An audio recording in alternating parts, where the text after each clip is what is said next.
Hello, my dear students. Jai Swaminarayan. This is our part 3 of our chapter number 3, Human Reproduction. So, in previous lecture, we have studied about our female reproductive system, and previous to that, we have also seen about the male reproductive structure.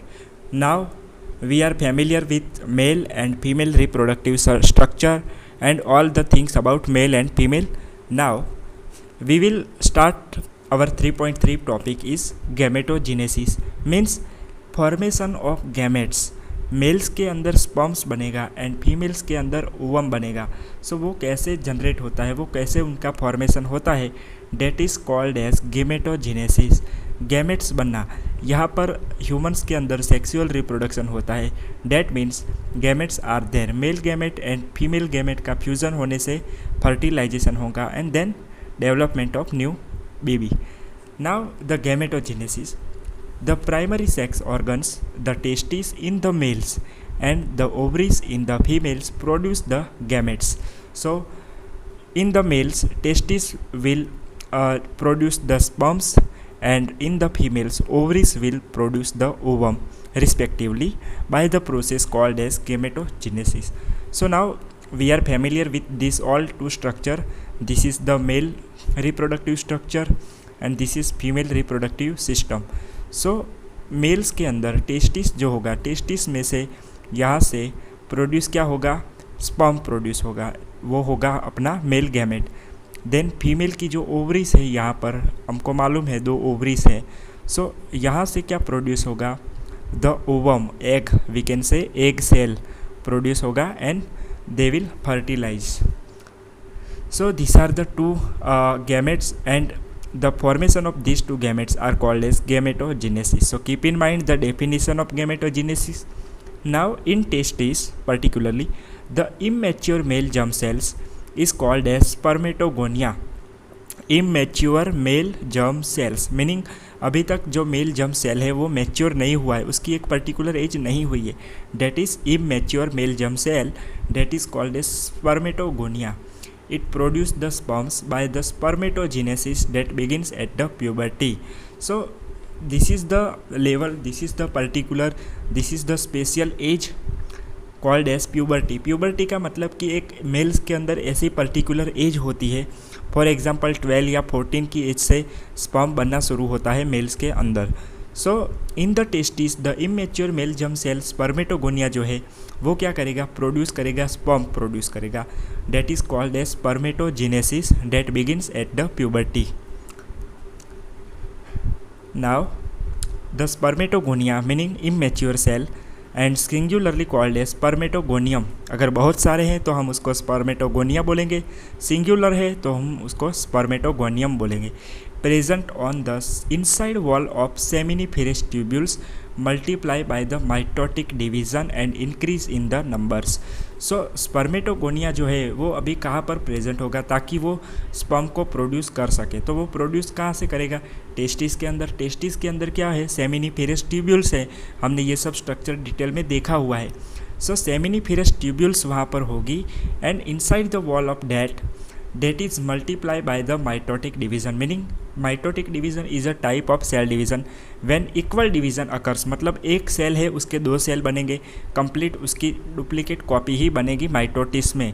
Mitosis is a cell division type and another is meiosis. Meiosis में क्या होगा, half होगा, उनका जो chromosome है वो they will be half. So increase in number, यहाँ पर एक स्पर्म का इंक्रीज होके नंबर यहाँ पर डिवाइड होगा एंड मल्टीप्लाई होगा. Then each spermatogonium is diploid and contains the 46 chromosome. This is very important point guys. एक स्पर्मेटोगोनियम की यहाँ पर बात कर रहा हूँ कि एक स्पर्मेटोगोनियम है वो डिप्लॉयड होता है, meaning the 2 set of chromosome, double copy है यहाँ पर क्रोमोसोम की, मीनिंग 46 क्रोमोसोम्स है. So some of the spermatogonia called as primary spermatocyte periodically undergo the meiosis. So कुछ स्पर्मेटोगोनिया ऐसे होते हैं कि जिसमें माइटोसिस नहीं होता है, ओके, माइटोटिक डिवीज़न नहीं होता है, डेट इज़ मियोसिस होता है. तो उसके अंदर मियोसिस होगा तो क्या होगा वो भी हम देखेंगे. So a primary spermatocyte completes the first meiotic division Meiotic division also called as reductional division. So a primary spermatocyte complete the reduction division and leading to the formation of two equal haploid cells called as secondary spermatocyte which have only 23 chromosome each. Guys, this is very important and very easy. अगर 46 है तो वो diploid है, meaning double है. यहाँ पर chromosome कैसे है, डबल है, 46 है, बट रिडक्शन हो रहा है मतलब कि आधा हो रहा है. मियोसिस का मतलब होना मतलब आधा, सेल डिवीजन आधा हो रहा है. तो 46 के हाफ कितने होंगे, 23. सो यहाँ पर डिप्लॉयड का हाफ क्या होगा, haploid. So haploid meaning only one set of chromosome, meaning 23 chromosome हो गए यहाँ पर. ये पूरा एक सेट है 23 का. सो एक जो प्राइमरी स्पर्मेटोसाइट है उसमें से क्या बन रहा है, सेकेंडरी स्पर्मेटोसाइट बन रहा है जिसमें ओनली 23 क्रोमोसोम्स है and that is haploid. Now the secondary spermatocyte undergo the second mitotic division to produce the 4 equal haploid spermatids. So guys, यहाँ पर अभी जो secondary spermatocyte बना जिसमें 23 क्रोमोसोम है, that is further meiotically divided and to produce the 4 equal haploid spermatid. Spermatocyte में से क्या बन रहा है, स्पर्मेटिड्स बन रहा है. And what would be the number of chromosome in the spermatids. You have to think कि अगर 23 है एंड फिर से उसका रिडक्शनल डिवीज़न हुआ है तो अभी क्रोमोसोम के नंबर कितने होंगे. Okay, so think about that. Now the spermatids are the transformed into the spermatozoa that is called as sperms and by the process called as spermiogenesis. So finally here spermatids are transformed into the spermatozoa and spermatozoa is called as sperm. जो हमारी final product है, gametogenesis में mail को क्या produce करना है, sperm को produce करना है. So here sperm is produce by the spermatid. Spermatid जो हमको लास्ट में मिला था, दो रिडक्शनल डिवीज़न हुए वहाँ से. So by the process, this process is called as spermiogenesis. Now after the spermiogenesis, sperm heads become embedded in the Sertoli cells and are finally released from the seminiferous tubule by the process called as spermiation. So यहाँ पर sperm तो बन गया है, spermiogenesis से sperm हमारा बन गया है. Then sperm heads become the embedded in the Sertoli cells. Now Sertoli cells is the storage. Okay, हमने पहले ही ये Sertoli cells देखे थे. यहाँ पर इसके अंदर जो स्ट्रक्चर होता है Sertoli cells, so that is the storage. Now they will store the sperms and are finally released from the seminiferous tubule by the process called as spermiation. Now spermatogenesis starts at the age of puberty due to the significant increase in the secretion of gonadotropin releasing hormone that is called as GnRH. Gonadotropin releasing hormone, this is the important hormone in the secretion in the production of the sperm. So that is important exam point of view. Gonadotropin releasing hormone, this is the name of hormone.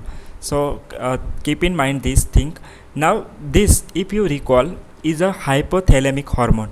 This is the hypothalamic hormone because as we know, as we studied in 11th biology also, hypothalamic hormone. Okay, so this hormone is released from the hypothalamus. Hypothalamus जो हमारी gland होती है वहाँ से ये hormone release होता है. Now the increase the level of this hormone GnRH then act at the anterior pituitary gland and stimulates the secretion of 2 gonadotropin luteinizing hormone LH and follicle stimulating hormone FSH. Now यहाँ पर क्या हो रहा है अभी, that is very important point.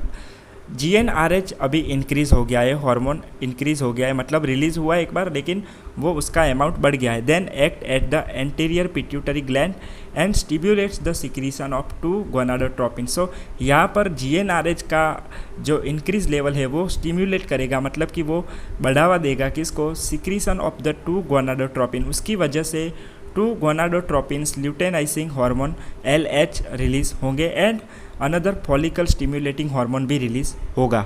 Now LH जो है वो act at the Leydig cells. Leydig cells हमने पहले ही भी स्ट्रक्चर में देखा हुआ है. LH act at the Leydig cells and stimulate the synthesis and secretion of the androgen.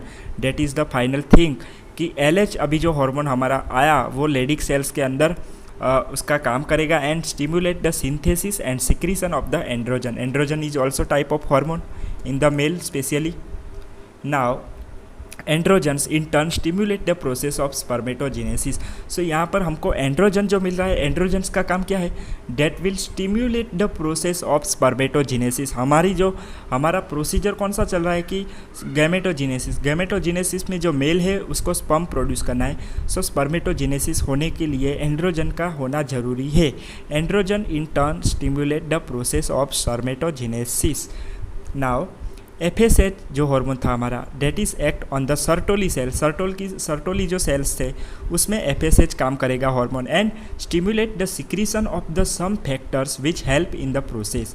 Now this is very important कि जो सर्टोली सेल्स है वो हेल्प कर रहे हैं स्पर्म बनाने के लिए, लेकिन यहाँ पर FSH जो हार्मोन है that is use by this process. So that will help, that will communicate with, that will present in Sertoli cells and act on the Sertoli cells, and that will help in the spermatogenesis.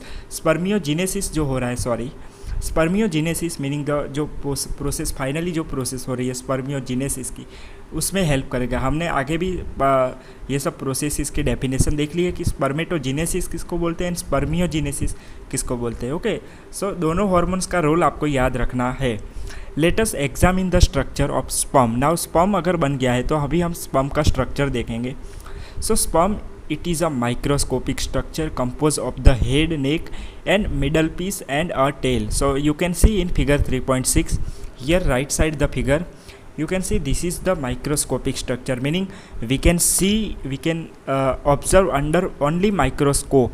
इतना छोटा structure होता है ये mail के अंदर जो cells है sperm cells, that is seen in microscope.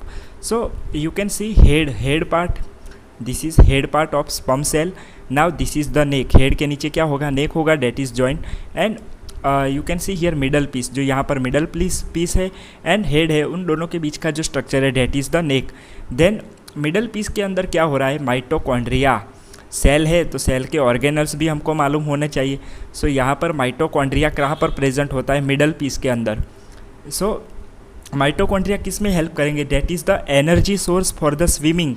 सो यहाँ इसको स्विम कहाँ करना है, स्विमिंग पूल में करना है, no, that is not swim in swimming pool, but sperm जो होगा वो स्पर्म को स्विम कहाँ करना है, फीमेल की बॉडी के अंदर जब वो जाएगा, जब ये इंटरकोर्स हो रहा है तभी फीमेल की बॉडी के अंदर जो जब एंटर हो रहा है तभी उसको स्विम करके उसको ओवम के पास पहुंचना है, फीमेल के एक सेल के पास पहुंचना है, जिसमें हेल्प कौन करेगा, माइटोकॉन्ड्रिया एनर्जी देगा उसको, and tail, that have tail also. Now you can see the detailed structure. Plasma membrane is the outer structure, then acrosome, then nucleus containing the chromosomal material. हमारा जो मेन पार्ट होता है mail का वो यहीं पर होता है कि न्यूक्लियस यहाँ पर होता है, एंड क्रोमोसोमल मटेरियल जो भी है, जो भी मैंने बोला आपको कि 23 क्रोमोसोम्स जो होंगे वो यहाँ पर प्रेजेंट होंगे, and that is the very important thing for the new baby. Okay, now a plasma membrane envelopes the whole body of sperm. So plasma membrane is the outer layer, outer structure of the whole body of sperm. Now the sperm head contains the elongated haploid nucleus. Haploid nucleus meaning 23 pairs of chromosome. The anterior portion of which is covered by the cap-like structure is called as acrosome. This is the cap-like structure, acrosome. Okay. Now the acrosome is filled with the enzyme that help in the fertilization. So guys यहाँ पर जो acrosome है उसका काम क्या है, उसके अंदर ऐसे एंजाइम प्रेजेंट है जो फर्टिलाइजेशन में हेल्प करेंगे। जब भी वो फीमेल के साथ ओवम के साथ फर्टिलाइज करेगा तब that is enzyme will help. Now the middle piece possesses the numerous mitochondria which produce the energy for the movement of tail and that facilitates sperm motility essential for the fertilization.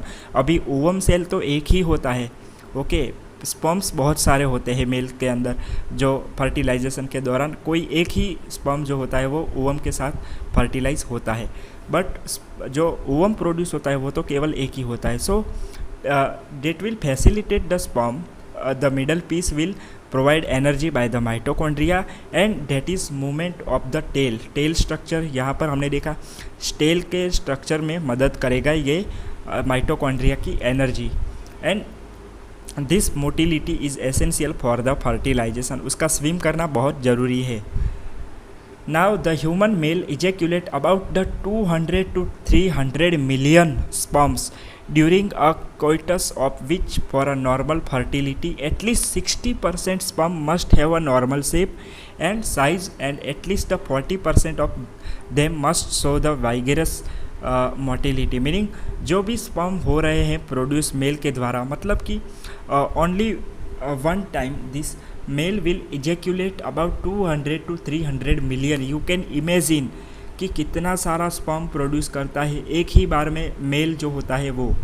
So 200 to 300 million sperm during the coitus, of which normal fertility के लिए 60% जो sperms होता है must have the normal shape.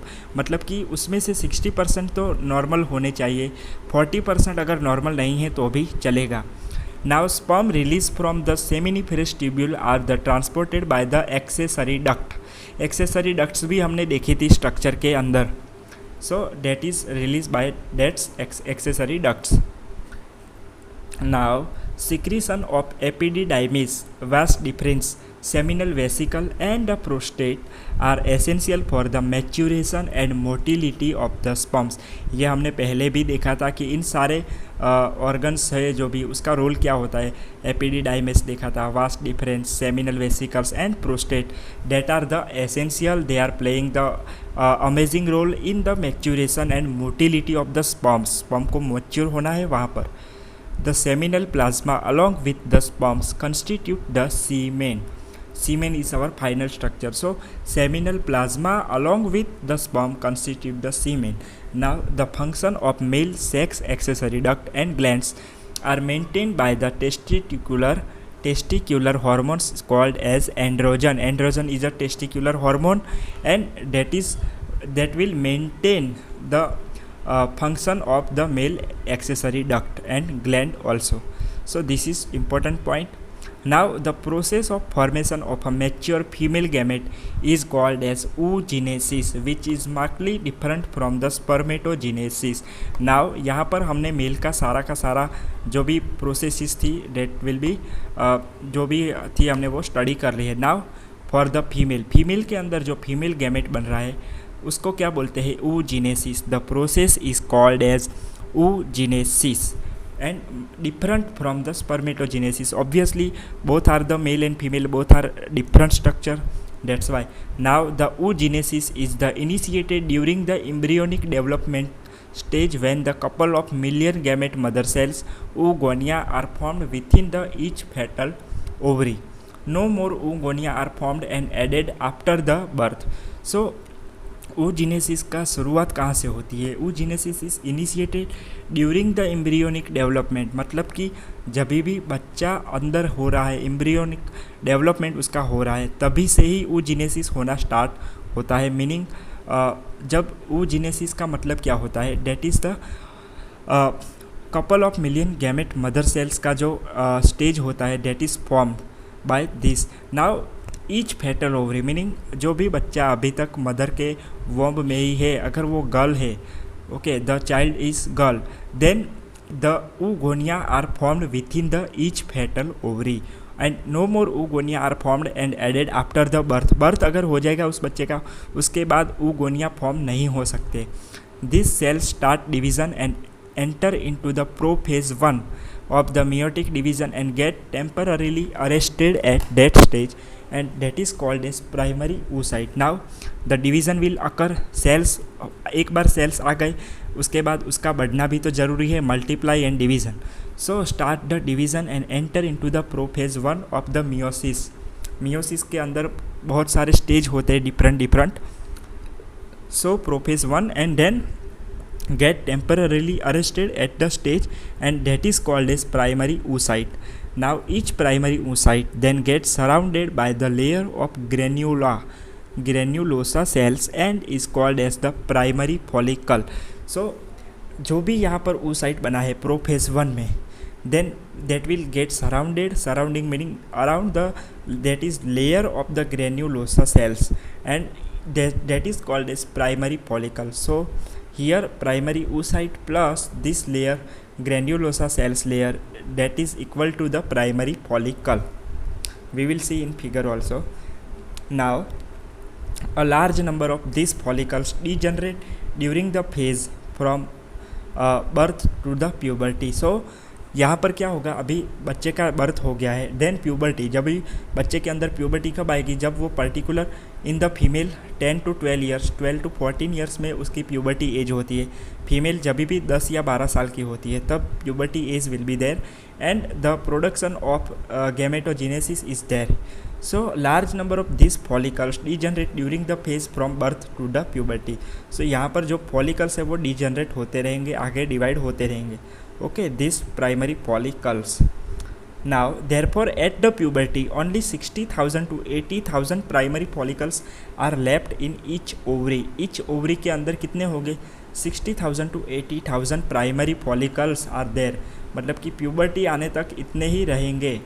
The primary follicles get surrounded by the more layers of granulosa cells and a new theca and are called as secondary follicles. Meaning यहाँ पर एक बार primary follicle बन गया granulosa sales के structure आने के बाद, then further primary follicle बनने के बाद more layers of granulosa cells will be there and a new theca and are called as secondary follicle. Primary and after the secondary follicles. Now this secondary follicles soon the transform into the tertiary follicles.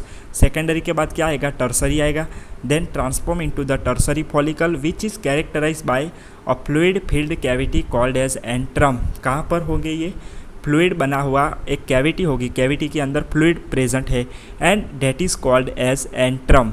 Now this theca layer is organize into an inner theca interna and an outer theca externa. Now this theca has two different layer, inner layer is called as interna and external जो कि outer layer है that is called as externa. So internal and external meaning inner theca and interna and outer theca is called as externa. Okay, important for exam point of view. Now it is important to draw your attention that is at this stage that the primary oocyte within the tertiary follicle grows in a size and completes its first meiotic division. Now सबसे पहले क्या आया था, primary oocyte आया था, then final में क्या आया था, tertiary follicle. So now they will grow in the size and complete it first mitotic division. यहाँ पर उसका फर्स्ट माइटोटिक डिवीज़न पूरा हो गया. It is an unequal division resulting in the formation of the large haploid secondary oocyte and the tiny first polar body.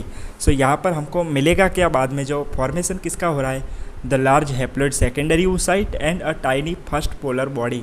We will see in figure 3.8b. Now the secondary oocyte retains the bulk of the nutrient rich cytoplasm of the primary oocyte. So यहाँ पर जो secondary oocyte जो बन रहा है that retain the nutrient rich cytoplasm होगा उसके पास जो primary oocyte से उसको मिला हुआ था. So this is the 3.8 figure schematic representation of the spermatogenesis and the oogenesis. So you can see here, सबसे पहले क्रोमोसोम नंबर कितने थे, 46 पर सेल के अंदर एट द प्यूबर्टी थी जब, तभी की बात है. तो मेल के अंदर स्पर्मेटोजेनेसिस किस में होगा, मेल्स के अंदर होगा. तो यहाँ पर जो लेफ्ट साइड का जो है that is for the male and right side for the female. So spermatogonia होगा at the puberty, then mitosis होगा, प्राइमरी स्पर्मेटोसाइट बनेगा, देन फर्स्ट मियोटिक डिवीजन होगा that is finalize in the secondary spermatocyte, then second meiotic division will occur and finally make the spermatid and spermatid will differentiate and make the spermatozoa. Final the sperm will form here after the differentiation. So final product is our sperm here. So at the puberty one cell, यहाँ पर mitosis हो रहा है meaning 1 to 2 cell and meiosis होना मतलब 2 to 4 cells. So you can see here finally 4 sperm cells are produced. Now at the female oogonia at the fetal life. Fetal life मतलब कि बच्चा अभी तक बर्थ उसका हुआ ही नहीं है, that is fetal life. जब बच्चा वॉर्म के अंदर जब भी उसका डेवलपमेंट हो रहा है तभी से ये प्रोसेस शुरू होता है. सो oogonia that will mitosis occur and differentiation occur, then primary oocyte will be formed and first meiosis will be there and completed prior to the ovulation. So birth, childhood and puberty आने तक यहाँ पर क्या होगा, first polar body will be form and secondary oocyte will be form and they will adult reproductive life, they will comprise the adult reproductive life here also. So finally here the final structure. This is ovum is the final structure in the female and here spermatozoa is the final structure. So final structure में उनके chromosome कितने होंगे? 23 chromosome will be there. So that is the thing. Now can you think of any advantage for this? What will be the advantage for this? Does the first polar body born out of the first meiotic division divide further or degenerate? So you have to think this is about our continuous form here the female. Okay, जो यहाँ पर जो secondary oocyte बन रहा था जो उसमें क्या होगा? प्राइमरी oocyte के जो न्यूट्रिशंस है वो यहाँ पर उसके अंदर प्रेजेंट होते हैं. सो what is the advantage? So you have to remember, does the first polar body born out from the first meiotic division divide further and degenerate? So what will happen here after the first meiotic division and of this first polar body we have already seen. Now at present we are not very certain about this. Now research are ongoing about this, so we are not very certain because the knowledge is very less about this for the scientist also. Now the tertiary follicle further changes into the mature follicle. Now tertiary follicle हमारा जो last में बना था that will further changes into the mature follicle or that is also called as Graafian follicle. Graafian follicle. Now the secondary oocyte forms a new membrane called as zona pellucida. Secondary oocyte है वो क्या बनेगा? उसकी नई membrane बन जाएगी that is called as zona pellucida and surrounding it. Now the Graafian follicle जो final में जो ग्राफियन फॉलिकल था now rupture to release the secondary oocyte that is the ovum. हमारा सेकेंडरी oocyte कौन सा था? ओवम था जो हमारी फाइनल प्रोडक्ट है. सो ग्राफियन फॉलिकल जो है वो रप्चर होगा and secondary oocyte present produce करेगा from the ovary by the process called as ovulation. जब भी ओव्यूलेशन होगा तभी वो ओवम प्रोड्यूस करेगा. Now this is the diagrammatic sectional view of the ovary. You can see the final is the ovum and you can see here blood vessels. Primary follicles था यहाँ पर सबसे पहले, देन प्राइमरी से secondary बनेगा, secondary से tertiary बन गया है यहाँ पर. Tertiary follicle showing the antrum. यहाँ पर एंट्रम भी हमको दिख रहा है. Okay, so what is the role of antrum we have already seen. Then Graafian follicle is the final for this primary, secondary, tertiary and then Graafian follicle. Now the ovum will be produce from here. So this is about the ovary. ये ovary का sectional view है, meaning यहाँ पर जो एक ovary थी, ऐसी दो ओवरीज होती है राइट एंड लेफ्ट. सो एक ओवरी को यहाँ पर जूम करके बताया गया है. Okay, now in next video we will see about the menstrual cycle in the females. Particularly female के अंदर ही मेंस्ट्रुअल साइकिल होती है जिसको पीरियड्स भी बोलते हैं इन the females. So that will be the for the ovulation. So here our gametogenesis is completed. Okay, thank you. Jai Swaminarayan.